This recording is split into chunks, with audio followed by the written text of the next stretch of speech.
आखिर उस कुएं में ऐसा क्या था जिससे पूरा गांव डरता था। गांव के बीच एक पुराना टूटा फूटा कुआं था।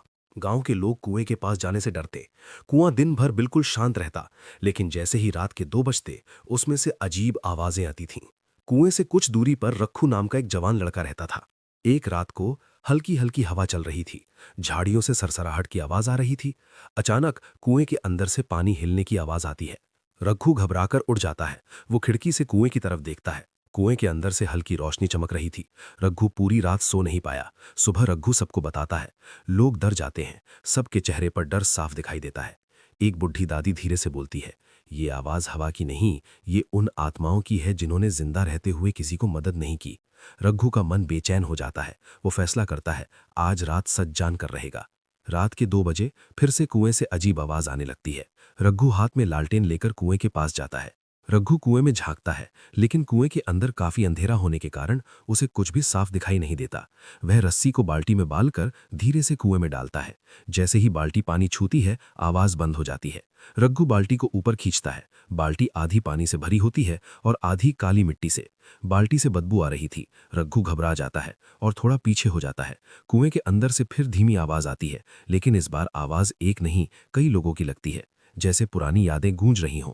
रघु ध्यान से सुनने की कोशिश करता है तो उसे आवाजें साफ होने लगती हैं। कुएं से पानी बंद हो गया था। किसी ने सफाई नहीं की। हम बोलते रहे पर कोई सुनने नहीं आया। रघु लालटेन की रोशनी बढ़ाकर कुएं के अंदर देखता है।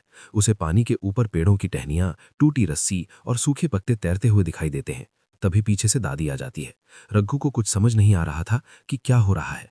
तभी दादी बताती है, बेटा, कभी इस कुएं से पूरा गांव पानी लेता था, पर अब नया हैंडपंप लगने के बाद किसी ने कुएं की सफाई नहीं की। रघु ने पूछा, लेकिन दादी, ये आवाज कैसी है जो कुएं से आ रही है? दादी बताती है, रात की ठंडी हवा कुएं के सकरे मुंह से गुजरते हुए पेड़ और झाड़ियों से टकराती है, जिससे एक भ्रामिक ध्वनि सुनाई देती है जो इंसानी चीख जैसा बना देती थी।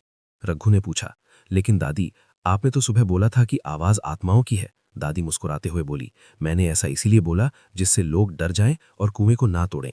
रघु समझ गया कि ये आवाज गांव वालों के लापरवाही और गलतियों की गूंज थी जो उन्हें सुनाई देती थी। अगले दिन रघु सबको सच बताता है, जिससे गांव वाले शर्मिंदा हो जाते हैं। रघु रस्सी बांधकर सफाई शुरू करता है। गांव के लोग भी उसकी मदद करने आ जाते हैं। जैसे जैसे कुआं साफ होने लगता है, रात की आवाज धीरे धीरे शांति में बदल जाती है। अब लोग उस कुएं से डरते नहीं, बल्कि उसका सम्मान करते हैं। हर अजीब आवाज भूत नहीं होती, कभी कभी वो हमारी गलतियों की गूंज होती है।